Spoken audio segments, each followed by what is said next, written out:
comedian Lester Bibbs was discovered by Steve Harvey, and he has appeared on the Martin Lawrence First Amendment stand-up special, HBO's Def Comedy Jam, BET's Comic View, as well as HBO's Bad Boys of Comedy. And he has had the pleasure of performing along, you name it, your favorite comedy great. And so he is arguably one of the funniest comedians of the last 30 years. So why haven't we heard more about him or seen him in more prominent places? Well, as you watch this video, you will hear a phenomenal story, which proves that the truth is stranger than fiction. Enjoy as we reveal the most famous comedian hidden in plain sight.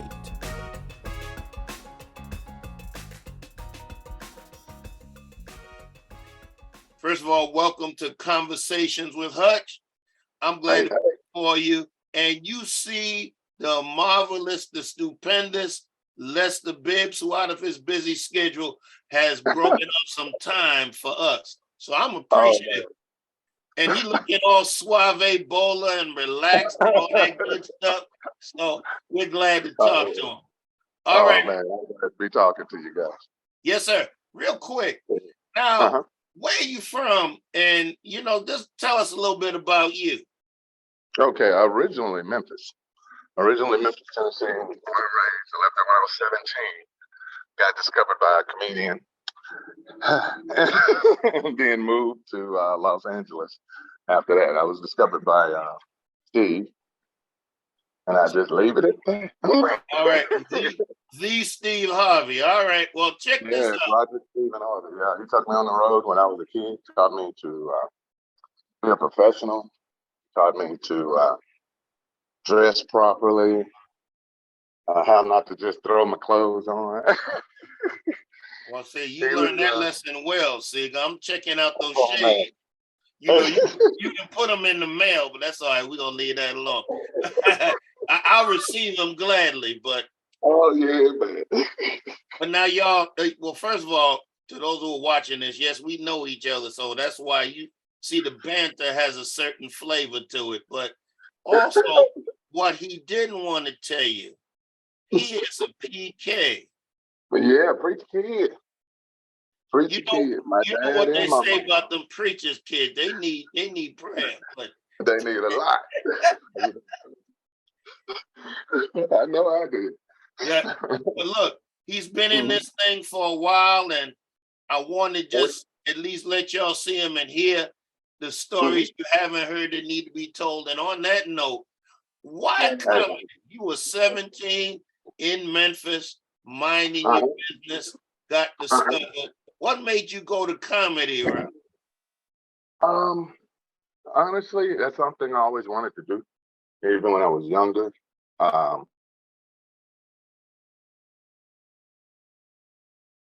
Lewis and Dean Martin and Abbott and Costello and stuff like that. A lot of the younger people don't remember them. People like that we used to grow up watching. Then when I saw somebody of color doing it, I was like, hey, I can do it. I can actually get this done. And then Jimmy Walker did it, and I was like, I really can do it now. I know if I say it don't take much to say dynamite, right? It does not take much at all to say dynamite. So I was like, if he could do it, hey, it's gonna be a shoe-in for me. So that's where I started, and been rolling ever since. 40 years later, that went by fast. Oh, and see, you've been on everything. You name it, you've been on it. And for those of you who are not familiar with this name, just Google him. Funny. And talk to us about how you shape your humor, because every comedian has an angle, and comedians tend to see stuff that's in front of our face, but kind of put it to us in a humorous way to make us look at it. So kind of tell us what's your approach. That's a good question. I basically, and that's a very good question, actually. I basically sit back and I feel like realism is the funniest thing. I take real experiences, I take the most painful part of it, and I try to see the humor or the light or how much worse it could have been. And in some kind of way, it'll still work itself out to being funny. It takes it takes a lot of stripping yourself down. Let's say it like that. You cannot go in, well, I got to protect my image and this. No, you can tell it like it is. Because I'm sure my ex-wife told it like it was. Now, you see, on that note, I wasn't going to go there, but I'm going to go ahead and do it. Well, I know your ex, right? And matter of fact, what's interesting is she didn't know I knew you. That's so funny. We were in, I think I told you this, we were at 88.5 FM here in Memphis. She had just done an interview. I had a show there at the time, and we started talking. And when I told her, she kind of looked like, you know, he was shocked. So, and we, you know, Memphis is small, so everybody knows everybody. But everybody knows everyone. And what was interesting is, for those of you who are not familiar with his humor, when you go back and listen to some of his more recent stuff, he talks about his ex-wife, and I'm like, oh God, see, God, I know it. And I'm like, she ain't looking for you, bro. I mean, it's all fun, guys. She knows it's all fun. She looking for you with a flashlight in the daytime. She like, I'm gonna find him. Yeah, man, because a lot of people will take things out of proportion. When I first started doing that joke, we were still married. And it was different from the way it is now. And boy, the first time she saw it, I was expecting, oh, wow, that was fun. She was like, and I was like, did you like it? I was like, okay, I'm not going to sleep right now. I'm going to stay up for a while. Y'all, she's cool people, but she ain't no joke. So when you she is no joke. I'm like, I'm staying up all night. well, staying up all night work because you're still here. So yeah. But now let's kind of get to this. A couple of things. First of all, what has been your most interesting experience? Because your comedy takes you a bunch of places. So go ahead and lay that out for us. Interesting or dangerous? Well, I tell you what, if you want to split it or you want to put it in the same instant, however you want to do it. Okay, interesting. Was when I was working with various music artists. Back in the day, rock and roll artists where there was no BET back then, there was no Comic View, was no Def Jam. So we had to fit into their place. And to see a black comic come in, other than Richard Pryor or Eddie Murphy back then, was a shock. And to see how they reacted to you. And it was always interesting to see till they wouldn't say a word until they find out who you were and you did your thing. Then all of a sudden, hey, buddy, you did good. So it was always that little 20% separation that could go either 40 to 100% or get closer and change it back in. So that was always kind of interesting to watch how people reacted and I was a kid, 17, that's a kid. I didn't know no better. But a little bit later in life, in '92, David Duke was running for president, and it was Duke, Donald Trump, Fred Thompson. Now, Fred Thompson was the guy who played the judge on Law and Order. He was, and he's from Tennessee. So Tennessee, yeah. And when I came, and they were in Lafayette, Louisiana. So I walk in to get a cranberry juice at the bar, and they were in there, and I was like, oh, Fred Thompson here. I'm all excited because he's from Tennessee, and he's on the show, Don Don. I said, that's my show, Don Don. I'm like, oh, Fred, Don Don. So I come up, and I'm expecting, hey, and I overhear him talking to the bartender. I can smell the liquors from here. And I went, whoa. I did not know he did not like chocolate people. So I said, okay, cool. I walk up, I get my cranberry juice because the bartender kept doing this. Dude, one's coming. So I go in the back. I talk to the other comics on the show. And they were like, Duke and everybody out there. I was like, yeah, I just saw. and the club owner comes in.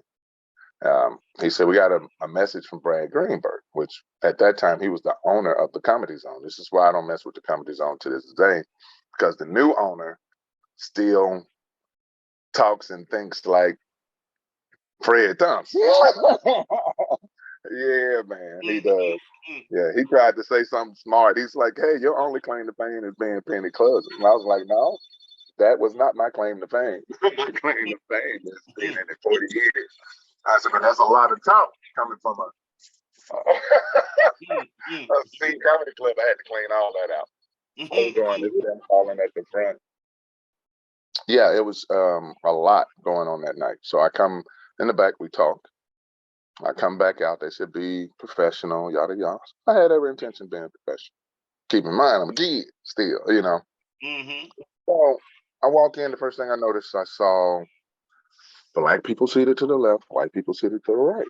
Wow. Looking like I'd never seen this. This is in Lafayette, Louisiana in 92. It's at the Ramada Inn. It's right there by the little railroad track by the airport. I know exactly where it was. So I come in, I go into the green room. First come and get on, do their thing. I think it was Caroline Picard. Then Marvin Todd gets on and he does his thing. And a few minutes later, I come in and I look at the crowd and I see everybody was kind of tight. In comedy, you got to be a little loose. They were tight. So I'm like, okay. I walk up and I say, you know, how you guys doing? Let's address the elephant in the room, so to speak. I said, we got David Duke here and Donald Trump and Fred Thompson. You know, and I was like, how you guys doing? Blah, blah, blah. And I said, I know Fred is so happy to see us all. And you know, only he got what I was saying. And I said, Donald, you know, and yeah, I know. And then I looked at Duke. And I was like, so you running for president? I see you have to be kind and like all mankind now. So you like black people now. He said his mistake was saying, y'all are all right. I was like, And I looked to the back of the room and I see the host. The host was like, and I gave him a wink like, I turned around. I grabbed my cranberry juice. I drank it. I set it down. I turned around. And I was like, I got to make him snap some kind of way. So I said, is this your girl? And he said, yes, my fiance. I said, oh, so she's going to be our first lady. He said, yeah. I said, good. That's cool. She's going to be our first lady. I said, ma'am, you're very pretty. Are you mixed with anything? You got French in you? She said, no. I said, you got Italian in you? She said, no. I said, you got any black in you? She's like, God, no. And I grabbed my crotch and said, would you like some black in you? That's when he lost and said, let's see you get the hell out of Louisiana alive. I was like, yeah, you just got kicked out of your race. And I said, was that a threat? And they was like, yeah, that was a threat. I was like, good, that falls under the guidelines. And rumor has it that I hit somebody. I don't remember. Unless the statute of limitation has run out, then I can remember.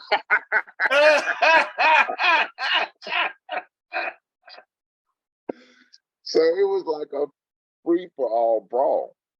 I go to the room, man.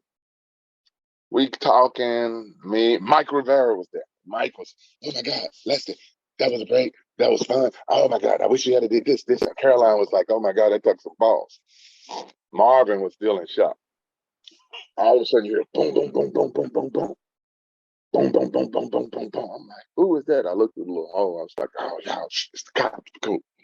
I opened the door and I was like, I didn't hit him. He said, hitting him is the last of your problems. He said, let's go down the hall.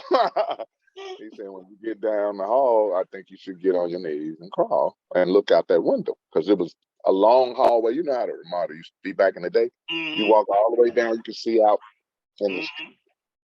And then I got to walking. I was like, man, no, I'm young. I was like, dude, I got on silk. I don't get on the ground.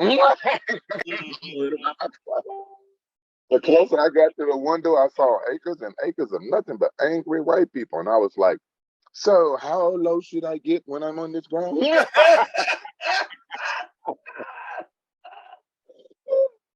So I see their faces. All of them were scared, man. And I'm standing there looking. And I don't know what came over me. I was like, I ain't gonna run. I ran outside, stood on the car, was like, y'all, MF's looking for me. They were shocked. They were like, there he is. What we do now? They don't know. Well, they never done. And wait a minute, this is 1992, right? 92. My mom, people that got footage of this. News people were there, everything. Dude, I get on top of that car, man. My mama said she was like, oh my God. And my dad was like, that's your fault. You the one told me be brave. Don't run from nobody. You know? And I had just came from Memphis. I was doing a show for this guy named Taven, who ended up, it all ties together, right? Mm-hmm. And I'd leave. Well, they take me off the car. It wasn't like it was volunteer. I go back up to the room, and they said, we got to get you out of here. They switched clothes with me and this other officer. So he had on my everyday clothes. I had on his little uniform. No gun they didn't give me. I still think about that. Anyway, I was like, this is So we walk out. I get in the car. They take me to a place called Meridian, Mississippi, instead of going home. Lafayette, Louisiana, closer to Memphis than Meridian. Yeah. Why you take me? But they take me to Meridian. So I called my mom. Hey, we in Meridian. I made it safe. And that's when I heard her go, Lester. Do you know where you are? I said, yeah, I just said Meridian. She said, no, let me explain to you where you are. You are in the Klan World Headquarters. She said, you remember when those civil rights people went missing, those 3 boys? I'm from North. I was like, yeah. She said, that's where you are. She said, call somebody that can come armed and get you. And I'm cleaning it up. And so I was like, yes, ma'am. I called Taven. He drives down with about 8 or 9 guys fully strapped. And while I'm on the phone, you hear all down the hallway. And my room was shot up, bro. I mean, completely shot up. Being young, first thing I said, and I laugh now, but it was so dumb. I said, they hit my radio. They hit my JVC. JVC was the thing back then. Oh, yes, it was. It was back then. I was mad. So I get some more quarters, and I'm putting them in. I'm telling Taven, yo, hurry up, get down here, blah, blah, blah. And they was like, he already left, Lester, because we didn't have cell phone. They was like, he already left here, because I kept calling Dynasty 1. That was his shop. So a few hours later, he showed up. And I'm back in the room putting the pieces together of what they didn't destroy and getting all my clothes out of there, what was left. He come in there, and I didn't see this part, but everybody told me about it. They say he came in and said, hey. I know, we cut it off. I know, but check it out. Stay tuned for part 2. And the easiest way to know when that comes up is to subscribe. Hit that subscribe button. Keep it locked with Conversations with Hutch. Thank you so much. See you later.